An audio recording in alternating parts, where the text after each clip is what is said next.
Cinema തുടങ്ങുന്നതിന് മുമ്പ് തുടങ്ങി റിലീസിൻ്റെ വെരി ലാസ്റ്റ് ഡേ വരെ ജോലിയുള്ള ഒരാൾ എഡിറ്ററായിരിക്കും എനിക്ക് തോന്നുന്നു. ഫിലിം മേക്കിംഗ് ഭയങ്കരമായിട്ട് പെർസീവ് ചെയ്യുന്ന ഒരു കാര്യമാണ്. ഉറപ്പായിട്ടും ഒരു നല്ല എഡിറ്റിംഗ് അറിയാവുന്നത് ഭയങ്കരമായിട്ട് ഹെൽപ്പ് ചെയ്യും. പക്ഷേ എല്ലാ എഡിറ്റേഴ്സിനും ഡയറക്റ്റ് ചെയ്യാൻ പറ്റുമെന്ന് എനിക്കറിയില്ല. എന്തെങ്കിലും ഉണ്ടായാലും ഞാനൊന്നല്ലേ അവൻ്റെ പുറകിലേക്ക് മാറും, അല്ലെങ്കിൽ അവൻ എന്നെ പിടിച്ച് മുമ്പിലേക്ക് നിർത്തും. ഈ സംഭവങ്ങളുണ്ടായിരുന്നു. ക്ലാസ്മേറ്റ്സോ പണ്ട് കോപ്പി അടിച്ച് നല്ല ശീലമുള്ളതുകൊണ്ട് കൈപ്പത്തിയിൽ എഴുതിയിട്ടാണ് പോയത് പ്രസംഗം. ടെൻഷൻ എന്ന് പറഞ്ഞ് നിന്നിട്ട് ഞാൻ അവിടെ ചെന്ന് നോക്കുമ്പോൾ തെലുങ്കായിരുന്നു. എൻ്റെ അമ്മേ. അമൽ ഡേവിസ് എന്നാണ് നമുക്കിപ്പോൾ അറിയാവുന്നത്. Actually here Sangeeth Prathap. ആ പേര് പറയുമ്പോൾ തന്നെ ഒരു പ്രതാപം. ഇപ്പോഴത്തെ ഒരു അവസ്ഥയിൽ സംഗീതം എന്ന് വിളിക്കുന്നതാണോ അമൽ ഡേവിസ് എന്ന് വിളിക്കുന്നതാണോ ഇഷ്ടം, അതോ ബൈജു ഇടിക്കുള്ളാന്ന് വിളിക്കണോ? വേണ്ട, ഇപ്പൊ അമൽ ഡേവിസ് എന്ന് വിളിയാക്കാനാണ് കൂടുതൽ ഇഷ്ടം. സന്തോഷം. കാരണം ഏറ്റവും കൂടുതൽ കേൾക്കുന്ന വിളികൾ അതാണ്. വൈഫ് പോലും ഇപ്പൊ അങ്ങനെ വിളിക്കാറുണ്ട് എപ്പോഴും ഇടയ്ക്കിടയ്ക്ക്. Before and after Amal Davis എന്ന് പറയുന്ന ഒരു സംഭവം ഉണ്ടല്ലോ, അതെങ്ങനെയുണ്ട്? ബിഫോർ അമൽ ഡേവിസ് ഈ പറഞ്ഞ പോലെ നമ്മളുടെ കുറേ ടെൻഷൻസും കരിയർ പരമായിട്ടുള്ള എങ്ങനെയാണ് അടുത്ത സ്റ്റെപ്പ് എന്നുള്ള അതിൽ, അല്ലെങ്കിൽ ഇതിനു മുമ്പ് ഞാൻ സിനിമകൾ ചെയ്തിരുന്നു. അപ്പം അതിൻ്റെ അപ്പ് ആൻഡ് ഡൗൺസ്, സക്സസും ഫെയിലിയറും ഒക്കെ ഫേസ് ചെയ്തിട്ട് ഒരു എവിടെ നിൽക്കണമെന്നറിയാണ്ട് ഇങ്ങനെ ഒരു റൂട്ട് അറിയാണ്ട് പോയിക്കൊണ്ടിരിക്കുകയായിരുന്നു. എവിടെ ലാൻഡ് ആവും, എന്താണ് വർക്ക് ആവുന്നത് എന്നൊക്കെ ഉള്ള എഡിറ്റിംഗ് ആയിരുന്നു കൂടുതൽ ഫോക്കസ് ചെയ്തിരുന്നെങ്കിലും ഏത് സിനിമയായിരിക്കും നമ്മുടെ തലവര മാറ്റുന്നത് ഏതാന്നൊക്കെ ഉള്ള ഇതിലായിരുന്നു.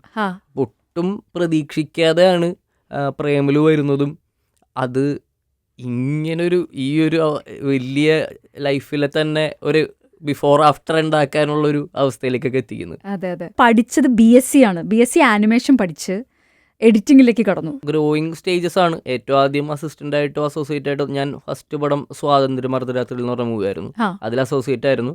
പിന്നീട് കുറച്ച് കഴിഞ്ഞപ്പോഴേക്കും തണ്ണീർമത്തൻ ദിനങ്ങളിലൂടെ സ്പോട്ട് എഡിറ്ററായി. സ്പോട്ട് എഡിറ്റർ എന്ന് പറയുമ്പോൾ നമ്മൾ ലൊക്കേഷനിൽ തന്നെ എഡിറ്റിംഗ് ചെയ്ത് പോകുന്നതാണോ? എഡിറ്റ് ചെയ്ത് അപ്പം തന്നെ കറൻ്റ്ലി എഡിറ്റ് ചെയ്ത് പോകുന്ന പ്രോസസ്സാണ്. പിന്നീട് ഇൻഡിപെൻഡൻ്റ് ആയി മെയിൻ എഡിറ്റിങ്ങിലേക്ക് വന്നു. ഫിലിം ഇൻഡിപെൻഡൻ്റ്ലി എഡിറ്റ് ചെയ്യാൻ തുടങ്ങി. അത് ആദ്യം പത്രോസിൻ്റെ പടപ്പുകൾ എന്ന് പറഞ്ഞൊരു മൂവി കൂടിയാണ് ചെയ്തു തുടങ്ങിയത്. പിന്നെ 4 years ലിറ്റിൽ മിസ് റാവുത്തർ, ഇപ്പോൾ 4ാമത്തെ സിനിമ ജയ് ഗണേഷ് എന്ന് പറഞ്ഞൊരു മൂവിയായിട്ട്. യെസ്, ഉണ്ണിമുകുന്ദൻ്റെ ജയ് ഗണേഷ്. ആ തിരക്കുകളിലേക്കാണ് ഇപ്പോൾ സത്യത്തിൽ പ്രേമലുവിനെ പറ്റിയൊക്കെ ആ ഒരു എക്സൈറ്റ്മെന്റ് കൂടുതൽ എടുക്കാൻ പറ്റാതിരിക്കുകയാണ് അല്ലേ? അതെ അതെ. കാരണം ഇൻഡിപെൻഡന്റ് ആയിട്ട് എഡിറ്റർ എന്ന് പറയുമ്പോഴത്തേക്ക് വർക്ക് കൂടുതലല്ലേ? അതെ, ഹെക്ടിക് ആയിട്ടുള്ള, പ്രത്യേകിച്ച് കുറച്ച് VFX ഒക്കെ റിലേറ്റഡ് ആയി കുറച്ച് നീഡഡ് ആയിട്ടുള്ളൊരു മൂവിയാണ്. അപ്പോൾ അതൊക്കെ നമ്മൾ കോർഡിനേറ്റ് ചെയ്യണം. ശരിക്കും പറഞ്ഞു കഴിഞ്ഞാൽ സിനിമ തുടങ്ങുന്നതിന് മുമ്പ് തുടങ്ങി റിലീസിൻ്റെ വെരി ലാസ്റ്റ് ഡേ വരെ ജോലിയുള്ള ഒരാൾ എഡിറ്ററായിരിക്കും എനിക്ക് തോന്നുന്നു. അതും എല്ലാവർക്കും അറിയുമെന്ന് എനിക്കറിയില്ല. ബാക്കി എല്ലാവർക്കും അതത് സമയങ്ങൾ കഴിയുമ്പോൾ ഒന്ന് റിലാക്സ്ഡ് ലേ ബാക്ക് ചെയ്യാം. പക്ഷെ നമ്മളുടെ ജോലി ഇങ്ങനെ കണ്ടിന്യൂസ്ലി ഇത് നടന്നുകൊണ്ടിരിക്കും. ഈവൻ പറഞ്ഞു കഴിഞ്ഞാൽ ആഫ്റ്റർ റിലീസും പണികളുണ്ടാവും ഈ പ്രൊമോഷണൽ കണ്ടന്റ് ഒക്കെ വഴി. പക്ഷെ അതിന് മുമ്പ് വരെ വെരി സീരിയസ് ആയിട്ടുള്ള സിനിമ തിയേറ്ററിലേക്ക് എത്തിയെന്ന് ഉറപ്പ് വരുത്തേണ്ട ജോലി, ലാസ്റ്റ് പോയിട്ട് സൈൻ ചെയ്ത് ഈ സിനിമ ഓക്കെ ആണെന്ന് കൊടുക്കേണ്ട ജോലി വരെ എഡിറ്റർക്കാണ്. അഭിനവ് ഡയറക്ട് ചെയ്ത പടമായിരുന്നു നമ്മുടെ മുകുന്ദൻ ഉണ്ണി അസോസിയേറ്റ്സ്. അതുപോലെ മഹേഷ് നാരായണനൊക്കെ അങ്ങനെ എഡിറ്റേഴ്സ് ഡയറക്ടേഴ്സ് ആവുന്നത് നമ്മൾ കാണാറുണ്ട്. എനിക്ക് തോന്നുന്നു സംഗീതിന്റെയും ആഗ്രഹം പ്രിലിമിനറി നോക്കുകയാണെന്നുണ്ടെങ്കിൽ നമുക്കും ഡയറക്ഷൻ ആയിരുന്നു ആഗ്രഹം. ഫിലിം മേക്കിംഗ് ഭയങ്കരമായിട്ട് പെർസീവ് ചെയ്യുന്ന ഒരു കാര്യമാണ്. അപ്പം പറഞ്ഞ പോലെ അതും ഇങ്ങനെ മാറിക്കൊണ്ടിരിക്കുകയാണ്. എങ്ങനത്തെ തരത്തിലുള്ള സിനിമകൾ വേണമെന്നൊക്കെ ഉള്ളത് ആദ്യം ഒരു പാറ്റേൺ ഉണ്ടായിരുന്നു സിനിമയിൽ വന്നിരുന്ന സമയത്ത്. പിന്നെ അതിൽ നിന്ന് കുറച്ചും കൂടി മെച്ചുവേർഡായി ഇപ്പോഴും വെരി ലാസ്റ്റ് കുറച്ച് സമയങ്ങൾക്ക് മുമ്പ് പോലും അതിങ്ങനെ മാറി വേറൊരു ടൈപ്പ് ഓഫ് സിനിമ ചെയ്യാം എന്നൊക്കെയുള്ള ചിന്തകളിലേക്ക് മാറുന്നുണ്ട്. മേ ബി അത് സിനിമകൾ മാറിക്കൊണ്ടിരിക്കുന്നതിൻ്റെ ഇൻഫ്ലുവൻസ് ആവാം, അതല്ലെങ്കിൽ എനിക്ക് തന്നെ ഉണ്ടാകുന്ന ചേഞ്ചസും ആവാൻ ചാൻസ് ഉണ്ട്. എനിക്കറിയില്ല. ഞാനും ഈ പറഞ്ഞ ഒരു പടം ചെയ്യാറാവുമ്പോൾ അതിനെപ്പറ്റി ആലോചിക്കാം, തീരുമാനം എടുക്കാം. ഒരു പ്ലാനില്ല. ഇങ്ങനത്തെ ഒരു പരിപാടിയാണെന്ന് അതിൽ തന്നെ ഫോക്കസ് ചെയ്തിട്ടൊന്നും പോകുന്നില്ല, ഏത് ജോണറാണെങ്കിലും. ഈ എഡിറ്റേഴ്സിൻ്റെ ഒരു ഏറ്റവും വലിയൊരു ഗുണം പറയുന്നത് അവർക്കറിയാം എവിടെയായിരിക്കും ഒരു സീൻ കട്ടാവുന്നത് അല്ലെങ്കിൽ അടുത്തത് എവിടെ കയറുന്നത്. അപ്പോൾ കുറച്ചുകൂടെ ഒരു എഡിറ്റർക്ക് ഒരു നല്ല ഡയറക്ടർ ആവാൻ പറ്റും എന്നാണ്. ഉറപ്പായിട്ടും അങ്ങനെയല്ല ഞാൻ പറയണത്. എഡിറ്റിംഗ് അറിഞ്ഞില്ലെങ്കിലൊക്കെ നല്ല ഡയറക്ടർ ആവാൻ പറ്റും ഉറപ്പായിട്ടും. അതൊരു ടെക്നിക്കൽ ജോലി മാത്രമാണ്, അതൊന്നും അല്ല. അതിനേക്കാളൊക്കെ വലിയ പരിപാടിയാണ് ഡയറക്ഷൻ എന്ന് പറയുന്ന സംഭവം. ഇപ്പം ഞാനും എനിക്ക് എഡിറ്റിംഗ് അറിയാവുന്നതുകൊണ്ടല്ല ഒരിക്കലും ഡയറക്ഷൻ ആഗ്രഹിക്കുന്നത്. അത് നമ്മുടെ വേറൊരു പേഴ്സ്പെക്റ്റീവ് തന്നെയാണ്. നമ്മളെന്താണ് കൺസീവ് ചെയ്യാൻ ആഗ്രഹിക്കുന്നത് എന്നുള്ളത് ടോട്ടലി വേറെയാണ്. അതിനെ കുറച്ചൊക്കെ എന്തെങ്കിലുമൊക്കെ ഹെൽപ്പ് ചെയ്യും എന്നുള്ളതേ ഉള്ളൂ എഡിറ്റിംഗ് സെൻസൊക്കെ. അല്ലാതെ എനിക്ക് തോന്നുന്നില്ല ഒരു നല്ല എഡിറ്റർക്ക് ഉറപ്പായിട്ടും ഒരു നല്ല എഡിറ്റിംഗ് അറിയാവുന്നത് ഭയങ്കരമായിട്ട് ഹെൽപ്പ് ചെയ്യും. പക്ഷെ എല്ലാ എഡിറ്റേഴ്സിനും ഡയറക്റ്റ് ചെയ്യാൻ പറ്റുമോ എനിക്കറിയില്ല. എഡിറ്റിംഗ് ടേബിളിൽ വന്നിട്ടുണ്ടെങ്കിൽ സിനിമയെ കംപ്ലീറ്റ്ലി മാറ്റാൻ കഴിവുള്ള ഒരാൾ കൂടെയാണ്. ആ ടെക്നിക്കൊക്കെ സത്യത്തിൽ ഈ പ്രേമലൂരും ഉപയോഗിച്ചിട്ടുണ്ടോ? അല്ലല്ല, പ്രേമലു ഞാനല്ലല്ലോ. അല്ല, പക്ഷെ എങ്കിൽ പോലും നമ്മുടെ സജഷൻസ് ഒന്നുമില്ല. അത് പ്രോപ്പറായിട്ട് വളരെ വ്യക്തമായിട്ടുള്ള ധാരണ ഉണ്ട്. ഗിരീഷ് ഏട്ടനും ഉണ്ട്, ആകാശ് ഏട്ടനും അടിപൊളി എഡിറ്ററാണ്. എനിക്ക് അതും ആകാശേട്ടനൊക്കെ ആയിട്ട് പണ്ട് തുടങ്ങിയ അവരുടെ വർക്കുകൾ, ഷോർട്ട് ഫിലിംസും അവർ ചെയ്തിരുന്ന മ്യൂസിക് ആൽബംസും ഒക്കെ കണ്ട് എഡിറ്റിംഗ് നോക്കിയിട്ടൊക്കെ പഠിച്ചിട്ടുള്ള സമയമൊക്കെ ഉണ്ട്. അപ്പോൾ അവരൊക്കെ ഭയങ്കര അടിപൊളിയാണ്. അവിടെ ഒന്നും പോയി സജഷൻ ഒന്നും പറയില്ല നമ്മള്.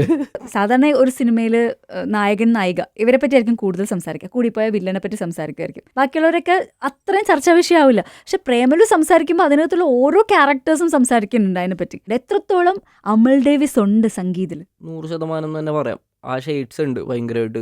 ഐ മീൻ, നമ്മൾ ഒന്നാമത്തത് എന്നിലുണ്ടെന്നുള്ളതിനേക്കാൾ ഇപ്പോഴത്തെ ഒരു ജനറേഷനിലെ ഒരു 90% ആൺകുട്ടികൾ നമ്മൾ ഫേസ് ചെയ്തുകൊണ്ടിരിക്കുന്ന പ്രശ്നങ്ങളും കൂട്ടുകാരുടെ കൂടെ നമ്മൾ ഷെയർ ചെയ്യുന്ന കാര്യങ്ങളൊക്കെ തന്നെയാണത്. അത് ആക്ച്വലി പെർഫോമൻസിനേക്കാളൊക്കെ ഇവരുടെ എഴുത്തിൽ ആ ക്യാരക്ടറൈസേഷൻ അത്രയും റിലേറ്റബിലിറ്റി ഉണ്ട്. അതുകൊണ്ടാണ് അത് അത്രയും എനിക്ക് തോന്നുന്നു ഈ പറഞ്ഞ എല്ലാവർക്കും ഇത് വർക്കാവുന്നതും ഇത്രത്തോളം കണക്റ്റ് ആവുന്നതും ഒക്കെ. അതുകൊണ്ട് ആ എഴുത്ത് അത്രയും വെൽ റിട്ടൺ ആയിട്ടുള്ള ക്യാരക്ടറാണ്. അതുകൊണ്ടാണത്. അത് നമ്മളുടെ ഇംപ്രവൈസേഷൻ ഉണ്ട്. വളരെ കുറച്ച് ആയിട്ടുള്ള ഇംപ്രവൈസേഷൻസ് ആയിരുന്നു ഡയലോഗ് വൈസ് ഉണ്ടായിരുന്നത്. നമ്മൾ എന്തെങ്കിലുമൊക്കെ പറയുമ്പോൾ ഗിരീഷ് രസമുള്ളതാണെങ്കിലും അല്ലെങ്കിലൊക്കെ ഇട്ടോളാൻ പറയുമായിരുന്നു. ഒരു 90%. ചിലത് മാത്രം വേണ്ടെന്ന് പറയും, ബാക്കിയൊക്കെ ഇട്ടോളാൻ പറയുമായിരുന്നു. പക്ഷെ കൂടുതലും അതിൻ്റെ ഒരു 90% അല്ലെങ്കിൽ 95% സ്ക്രിപ്റ്റിൽ തന്നെ രസമായിട്ടുണ്ടായിരുന്നു. നമ്മളായിട്ട് ഇപ്പോൾ ഈ പറഞ്ഞ പോലെ ഒരു ബോഡി ലാംഗ്വേജോ മാനറിസങ്ങളോ അപ്പം അങ്ങനത്തെ കാര്യങ്ങൾ, ഇപ്പം ഞാനും നെസ്ലിനുള്ള ഒരു കണക്ഷനൊക്കെ നമ്മൾ കുറേ ബോഡി ലാംഗ്വേജ് വൈസ് ഒക്കെ വർക്ക് ചെയ്യാൻ നോക്കിയിരുന്നു.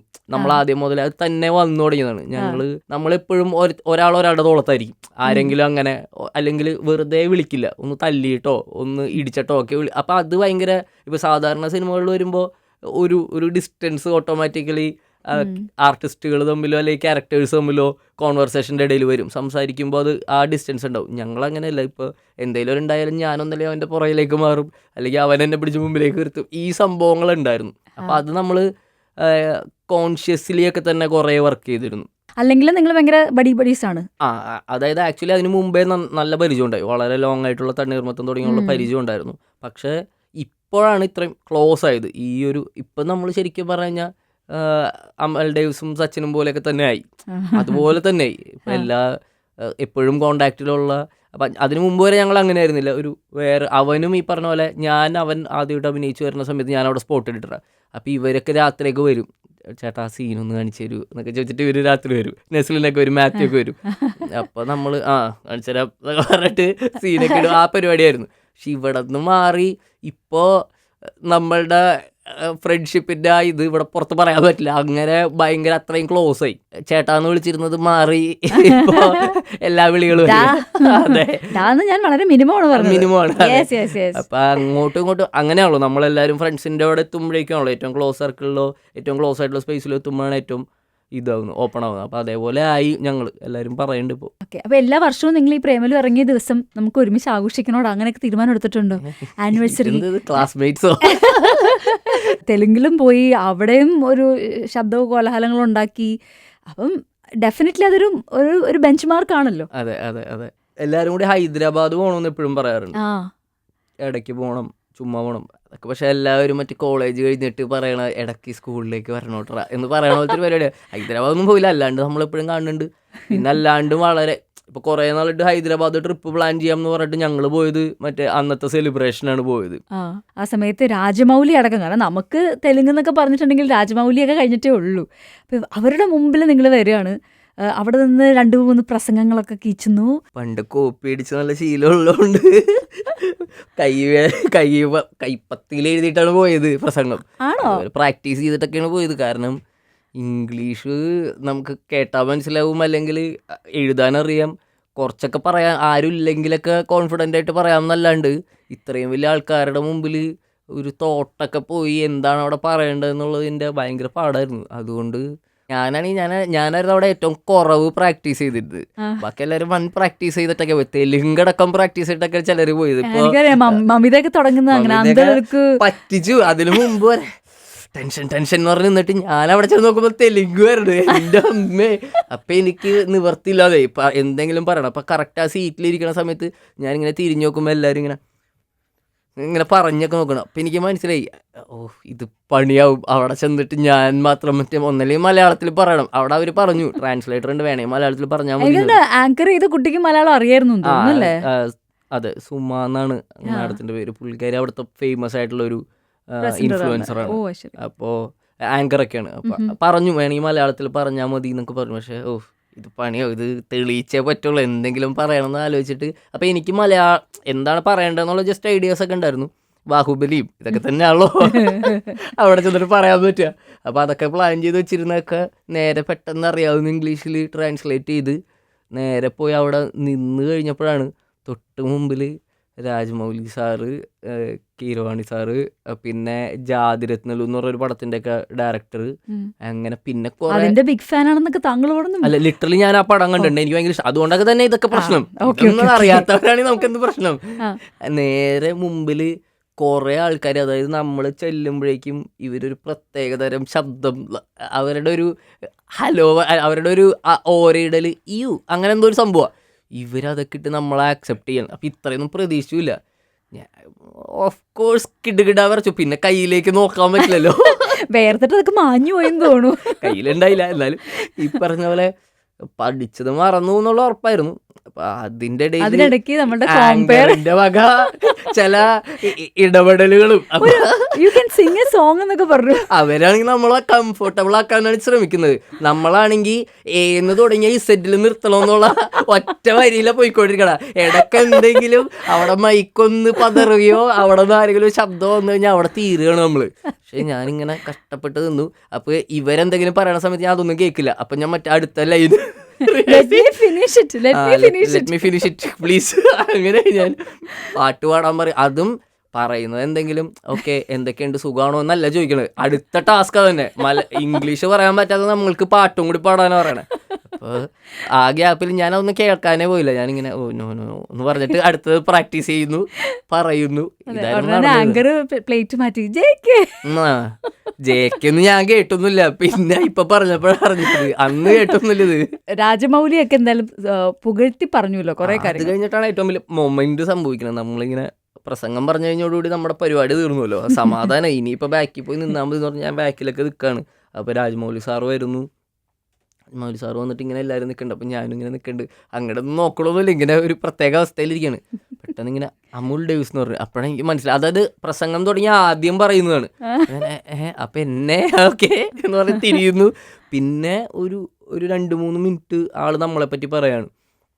അപ്പൊ എനിക്ക് സത്യം പറഞ്ഞാൽ അതും മനസ്സിലായില്ല. ഇടക്കിടക്ക് അമുൽ ഡേവിസ് സംസാരിച്ചത്. അതെ. പിന്നെ ഇടക്കിടക്ക് അമുൽ ഡേവിസ് ഉണ്ട്, ചിരിയുമുണ്ട്. അപ്പോ തെറിയല്ല എന്നും മനസ്സിലായി, നമ്മളെ പറ്റി നല്ലത് പറയാനും മനസ്സിലായി, ആൾക്കാരുടെ ഒരു ഒച്ചപ്പാടും സന്തോഷവും കാണുന്നുണ്ട്. അപ്പൊ ഏകദേശം ഒരു എന്തോ നല്ലത് പറയുകയാണ് എന്നുള്ളൊരു വിശ്വാസത്തിൽ മനസ്സിലായി. ഞാനിങ്ങനെയാണ് എന്ത് പറയൂ. അപ്പോൾ എനിക്കാണെങ്കിൽ നേരെ ആളുടെ അടുത്തേക്ക് പോകാനുള്ള ബുദ്ധി പോയില്ല, ഷൈക്കാൻഡ് കൊടുക്കാനൊന്നും. എനിക്ക് ശേഷം വരുന്ന മമിത, അവൾ ആ ബുദ്ധി കാണിച്ചു. അവള് നേരെ സ്റ്റേജിന്റെ അടുത്തേക്കല്ലൊന്നു സാറിന് കൈ കൊടുക്കുന്നു. അപ്പൊ എനിക്ക് പറ്റിയില്ലല്ലോ, ഇത് ഞാൻ പോയില്ലല്ലോ എന്ന് പറഞ്ഞുള്ള ഇതിലേക്ക്. പിന്നെ വന്നവരെല്ലാരും പോയി പുള്ളിക്ക് ഷൈക്കാൻഡ് കൊടുക്കാണ്. പക്ഷെ എനിക്കാണെങ്കിൽ അത് മിസ്സായി. അപ്പൊ ഞാൻ ഇപ്പോൾ ഫോട്ടോ പോലും ഇല്ല. പുള്ളി ഇത് പറഞ്ഞത് എന്നെ പറ്റിയിട്ടാണെന്ന് വീട്ടിലൊന്നും വന്ന് പറഞ്ഞാൽ ആരും വിശ്വസിക്കില്ല. കാരണം ഞാൻ ബാക്കിലൊന്ന് ഇത് കാണിച്ചോണ്ടിരിക്കണ, അല്ലാണ്ട് ഇത് സബ് ടൈറ്റിലൊന്നും ഇല്ലല്ലോ. അപ്പോൾ രക്ഷയില്ല. ഞാൻ അവിടെ നിൽക്കുന്നു. കറക്റ്റായിട്ട് എന്തോ ഭാഗ്യത്തിന് ഫോട്ടോ എടുക്കാറായപ്പോഴേക്കും രാജമൗലി സാർ ഇങ്ങനെ ബാക്കിലേക്ക് വരുന്നു. വരും നിൽക്കും നേരെ എന്നെ അടുത്തേക്ക് ഇരുത്തി. അപ്പൊ നെസ്ലിനൊക്കെ കുറച്ചപ്പുറത്ത്, എല്ലാവരും ഇങ്ങനെ അപ്പുറത്തപ്പുറത്ത്. അപ്പൊ ഞാൻ നെസ്ലിൻ പറഞ്ഞു ഇപ്പൊ ഓക്കെ. അപ്പൊ ഞാൻ നെസ്ലിനോട് പറഞ്ഞു, എനിക്ക് ഫോട്ടോ കിട്ടിയില്ല എന്ന് പറയുന്നുണ്ട്, മറ്റേതിൽ പറയുന്ന പോലെ. അപ്പൊ അവൻ ഇത് ശരിയാ, താനെന്താ പോവാഞ്ഞ്? നിനക്ക് പോകാനുള്ള ഐഡിയ കിട്ടിയത് മമ്മി പോയപ്പോഴല്ലേ? അപ്പൊ അവൻ അതെ എന്ന് പറയുന്ന പോലത്തെ അവസ്ഥയിലാണ് ഞങ്ങൾ നിൽക്കുന്നത്. അവസാനം അങ്ങോട്ട് അടുത്ത് തന്നെ എങ്ങനെയോ ലക്ലി വന്ന് നിന്നാ. ഞാൻ നിൽക്കൂല, എനിക്ക് അതിനുള്ള ധൈര്യവുമില്ല. പുള്ളി എന്നെ പിടിച്ചു നിർത്തിയപ്പോ ഞാനിവിടെ നിൽക്കുന്നില്ലെന്ന് പറയാനുള്ള ധൈര്യം ഇല്ലാത്തതുകൊണ്ട് അവിടെ നിന്നുപോയി. തെലുഗുല് ഞാൻ വായിച്ചത് കറക്റ്റ് ആണെന്ന് അറിയില്ല. തെലുഗുല് പ്രേമലുല് താങ്കളുടെ പേര് അമൂൽ ബേബി എന്നാണ്. അതെ, അമൂൽ ബേബിന്നും അമൂൽ ഡേവിസ് എന്നും ഏതോ ഒരു സ്ഥലത്ത് അമൽ ഡേവിസ് എന്നും പറയുന്നുണ്ടെന്ന് കേട്ടു.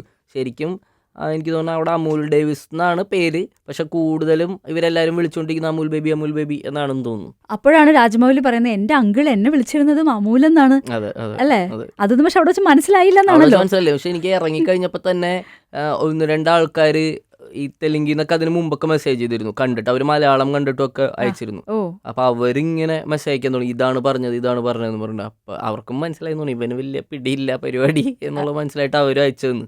മലയാളത്തിലാണോ അതോ അവിടെയാണോ, എവിടെയെന്നാണ് നമുക്ക് ആ ഒരു ഭയങ്കര ഒരു വാംത്ത് കിട്ടിയത്? എനിക്ക് ശരിക്കും പറഞ്ഞു കഴിഞ്ഞാൽ ഒരു ഡേ 1 ഈവനിങ് തുടങ്ങി ഇങ്ങോട്ട് എല്ലായിടത്തും എല്ലാം വാംത്തായിരുന്നു. ഭയങ്കര എക്സൈറ്റിംഗ് ആയിട്ടുള്ള ഒരു 3-4 പോയിന്റുകളൊക്കെയാണ് തിയേറ്റർ വൈസ് പറഞ്ഞു കഴിഞ്ഞാൽ, അല്ലെങ്കിൽ ഓഡിയൻസിൻ്റെ നിന്ന് പറഞ്ഞു കഴിഞ്ഞാൽ ഒരു 3-4 എക്സാക്ട്ലി പറഞ്ഞു കഴിഞ്ഞാൽ കോഴിക്കോട് മിഠായി തെരുവിൻ്റെ നടുക്കൊരു തിയേറ്റർ ഉണ്ട്, എനിക്ക് തോന്നുന്നു ലിസ്റ്റിൻ സ്റ്റീഫൻ്റെ തിയേറ്ററാണ്. ഓക്കെ. ആ തിയേറ്ററിൽ രാഗത്തിൽ, തൃശ്ശൂർ രാഗത്തിൽ. പിന്നെ ഏറ്റവും കിടിലൻ എക്സ്പീരിയൻസ് ഉണ്ടായിരുന്നത് ഇതുപോലെ ഞങ്ങൾ ഈ പരിപാടിയൊക്കെ കഴിഞ്ഞിട്ട് ഒരു തിയേറ്റർ വിസിറ്റിന് പോയി. അപ്പോൾ അവിടെ ഒരു തെലുങ്കിൽ, അവിടെ തന്നെ ഹൈദരാബാദുള്ളൊരു തിയേറ്ററാണ്. അവിടെ ഒരു 800 പേരുടെ സീറ്റാണ്. ഇപ്പം നമ്മളുടെ ഇവിടുത്തെ എന്നേക്കാൾ ഒരു 3 ഇരട്ടി സീറ്റാണ്. പക്ഷേ ഈ പറഞ്ഞ രാഗവും ഇതൊക്കെ അത്രയും വലിയ തിയേറ്റർ തന്നെ ആയിരുന്നു. പക്ഷെ അവിടുത്തെ റെസ്പോൺസ് എന്ന് പറഞ്ഞു കഴിഞ്ഞാൽ ഇവിടുത്തെ റെസ്പോൺസ് ഇൻറ്റു ഒരു 10 or 20 ആണ്. അതായത് നമ്മൾ നടക്കുമ്പോഴും നമ്മൾ നോക്കുമ്പോഴും നമ്മൾ പാടുമ്പോഴും എല്ലാത്തിനും ചിരിയാണ്. അതായത് ചിരി, അവർ കൈയടിക്കുന്നു, അവർ എൻജോയ് ചെയ്യുന്നു.